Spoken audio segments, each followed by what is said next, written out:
Godt med blåbær. Det er kjempegodt, sant vel? Ja. Husker du at du spiste blåbær på hytta? Jeg har ikke spist opp all maten, men.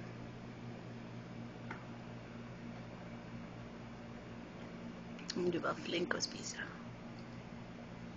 Du må se ut vinduet. Ja. Nam, nam, nam.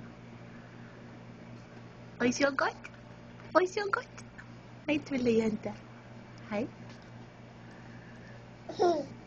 Hei.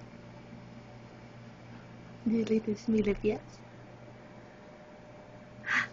Titt deg. Titt deg.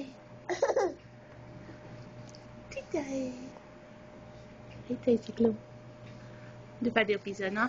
Ok, bye bye.